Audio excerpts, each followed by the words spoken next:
இருந்த போதே உலகத்தின் மாயினால் கட்டப்பட்டு அழிவின் பாதையில் சென்று கொண்டிருந்த அநேக மாணவர்களை தன்னுடைய முன்மாதிரியான வாழ்க்கையின் மூலம் ஆண்டவர் இயேசுவின் பக்கம் அவர் வாழ்க்கையில் நடந்த ஒரு நிகழ்ச்சியை இப்பொழுது காண்போம். காட்சி 1.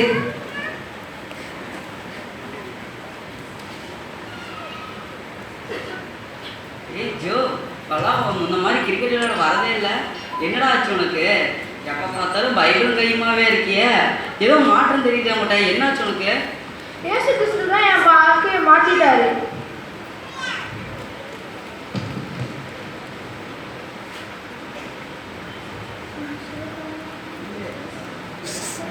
என் பாவங்களுக்காக நான் மனஸ்தாபப்பட்டு என் முழு உலகத்தோடு அவரை தேடும்போது என்னை ஒரு புதிய மனுஷராக அவர் மாற்றினார்.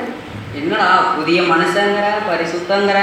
எனக்கெல்லாம் இது ஒன்றும் புரியலப்பா. நான் என் வழியிலே போய்க்கிறேன், ஆளை விடு சாமி. இயேசு கிறிஸ்துவ நீ நம்ப, அவர் உன் வாழ்க்கையை மாற்றுவார். நீயும் பாவத்துக்காக மனஸ்தாபப்பட்டு முழு உலகத்தோடு அவர் தேடினா அவர் உன்னையும் ஒரு புதிய மனுஷராக மாற்றுவார். அப்படியா? நிஜமாவா? ஏசப்பா என்னையும் மாற்றுவாரா? அப்பனா எனக்காக ஜெபம் பண்ணுறியா? நான் உனக்காக ஜெபிக்கிறேன். நீ ஆண்டவரை தேடு, ஆண்டவர் உன் வாழ்க்கையிலே ஒரு மாற்றத்தை ஏற்படுத்துவார். சரி, நானும் ட்ரை பண்ணுறேன்டா, பார்க்கலாம். சில நாட்களுக்கு பிறகு காட்சி 2.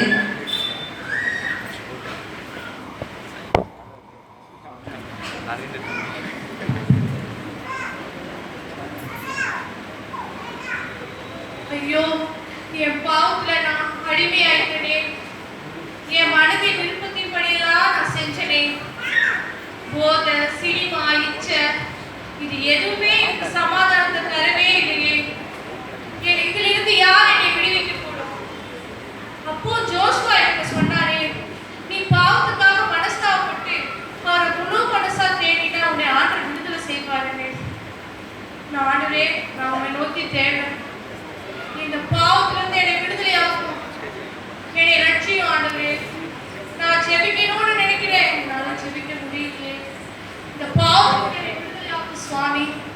ஆண்டவரே, முழு மனதா நான் உங்களை தேடுறேன். என் பாவத்துக்காக நான் மனஸ்தாபப்படுறேன். ஆண்டவரே, என்னை ரட்சியும்.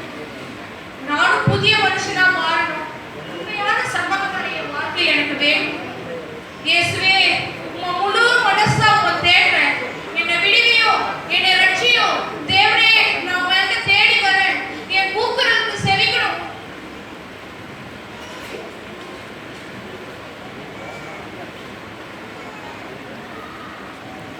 மகனே, உன் பாவத்திலிருந்து விடுதலையாக்கி உன்னை புதிய சிருஷ்டியாக்குகிறேன்.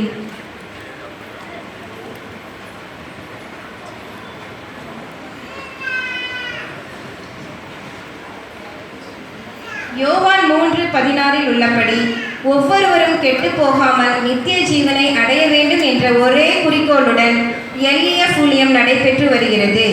இயேசு ஆண்டவர் ஒருவரும் கெட்டு போகாமல் நித்திய ஜீவனை அடையவே வந்தார். பாவத்திற்காக மனம் திரும்பி பாவத்திலிருந்து விடுதலையாக்கப்பட்டு ரட்சிக்கப்பட்டு மாறாத கிருபையுடைய இயேசுவுக்காய் உழைக்கவும் கிழைக்கவும் வேண்டும். கிருபை தொடர்ந்து கிடைக்க தேவ நாம மகிமைப்பட ஊழியத்திற்கு உழைக்கும் பிள்ளைகளுக்கு ஜெபிப்போம். ஆண்டவர் நாமம் மகிமைப்பட உழைப்போம். என்றும் மாறாத இயேசுவின் கிருபை எல்லாருக்கும் கிடைக்க ஆண்டவர் அருள் செய்வாராக.